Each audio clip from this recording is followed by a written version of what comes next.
Fala pessoal, tudo bem? Vamos falar sobre a matriz de transporte brasileira.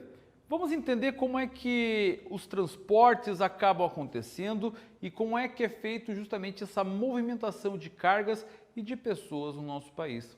Para a gente poder entender todo esse processo, vamos classificar esses modais de transporte.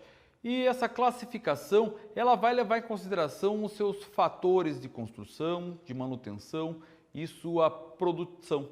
Essa produtividade de carga também vai ser bastante interessante para fazer um contraponto da importância e da quantidade dessas redes e dessas formas de transporte no Brasil. Vamos combinar assim? Então, vamos começar aqui pela divisão geral. A divisão da matriz de transporte ela vai ser classificada em transportes terrestres, transportes aquaviários e transportes aéreos ou aeroviários. Isso a gente aí é relativo. Vamos entender então que esses aqui são os três principais plataformas, as formas com que eles acabam acontecendo. Dentro do setor aqui dos transportes terrestres, que é o tipo de transporte onde ocorre o deslocamento justamente por terra, ele vai ser caracterizado através do meio ferroviário, do rodoviário e do metroviário. O metroviário é importante salientar que ele vai acontecer sempre para a mobilidade urbana. Dentro das grandes metrópoles, onde já estamos aí com uma concentração de população muito elevada, uma alta densidade populacional, vai gerar o que nós chamamos aqui de congestionamentos, de tráfego intenso nas cidades. Então, para melhorar a mobilidade das pessoas, eles são criados então transportes subterrâneos, vias que vão acontecer de maneira subterrânea por trilhos que vão ligar pontos estratégicos de grandes centros, como é o caso de cidades como São Paulo, Rio de Janeiro, Porto Alegre, Recife, Salvador, que vão ser organizados justamente num sentido de melhorar as condições de ida e volta das pessoas que se deslocam diariamente, seja a passeio ou principalmente ao trabalho. Dessa maneira, então, é de extrema importância esse meio de transporte, que vai fazer a ligação das pessoas não só numa cidade, ligando bairros, mas também podendo ligar diversas cidades de uma região metropolitana. Então, temos aí essas companhias que vão fazer esse sistema de deslocamento urbano. Normalmente, ela é feita por concessão privada e também, em alguns casos, temos aí algumas controladas pelos municípios ou por órgãos gestores de regiões metropolitanas. Então, é um via terrestre que é próximo do setor ferroviário, mas como temos aí essa característica de ser subterrânea, ela vai ter uma alta velocidade e transporte básico de passageiros. Mas aí nós temos o setor ferroviário, o sistema ferroviário, que durante muito tempo no Brasil foi controlada pela Rede Ferroviária Federal e por algumas subsidiárias estatais de origem dos estados, como é o caso da Ferroeste no estado do Paraná, a FEPASA em São Paulo e várias companhias de transporte ferroviário, que hoje elas estão aí condicionadas à concessão de empresas particulares, de grandes empreendedores particulares da iniciativa privada que faz hoje o controle e a logística do transporte ferroviário.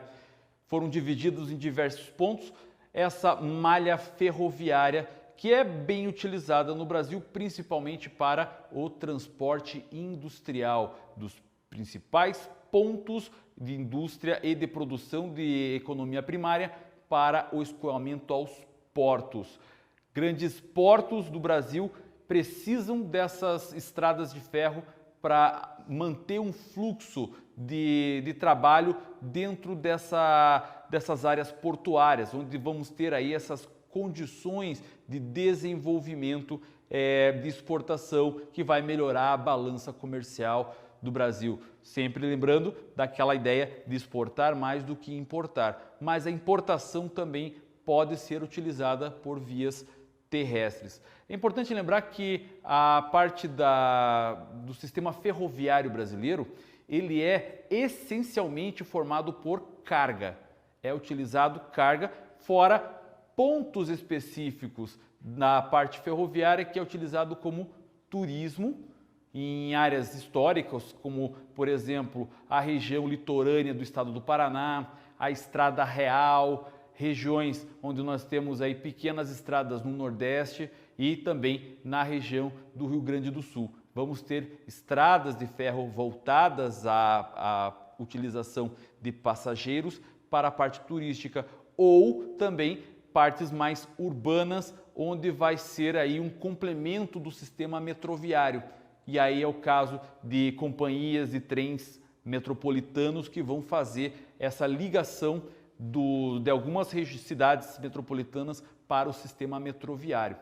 Fora isso, ela é, em grande parte, predominante aí para a produção de deslocamento de cargas, principalmente setores primários e secundários.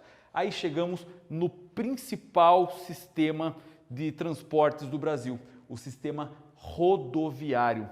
O Brasil, com o tempo, adotou uma característica de ser um país de transporte rodoviário. As estradas de rodagem, elas são muito importantes no Brasil.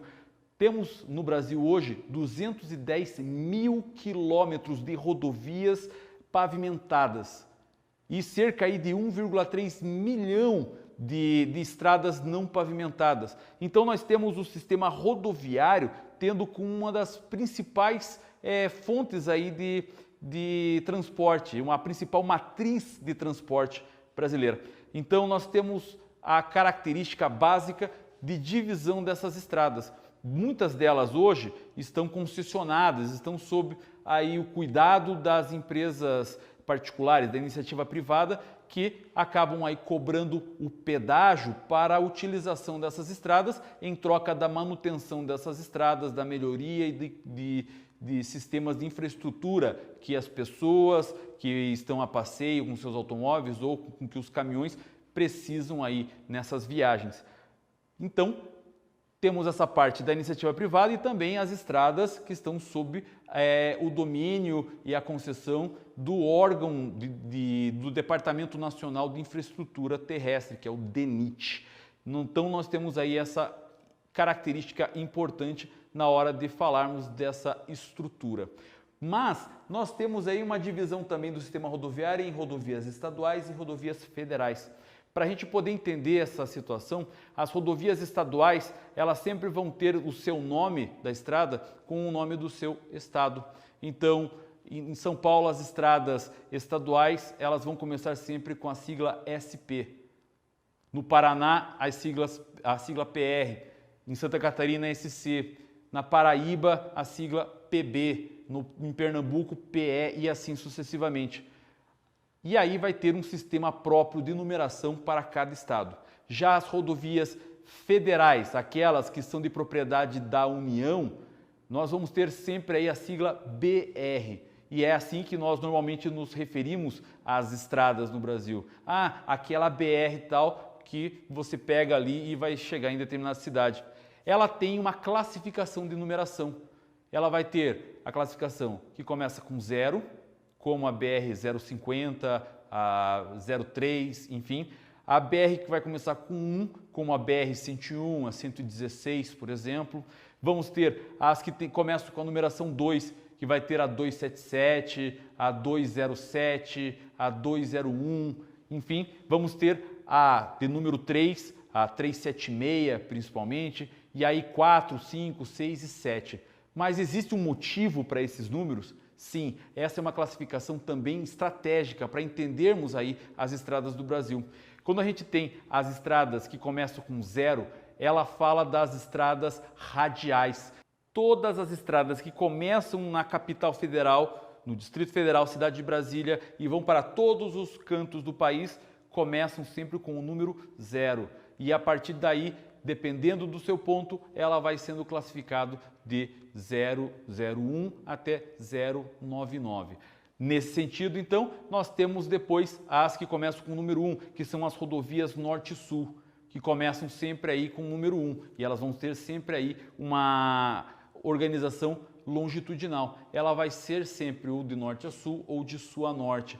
Exemplos aí das duas principais e maiores estradas do Brasil, a BR-101, a que pega todo o litoral do Brasil, e a 116, a que faz a maior extensão de todas. Nós temos aí a que começa com o número 2, que são as transversais, que ligam aí partes do litoral ao interior e até outros países, como é o caso da BR-277, que liga o Porto de Paranaguá até a entrada da Ponte da Amizade em Foz do Iguaçu, ali divisa com o Paraguai. Nós temos também as diagonais, que começam com o 3, que elas sempre vão fazer de nordeste para sudoeste ou de noroeste para sudeste, e vão ser importantes vias de integração.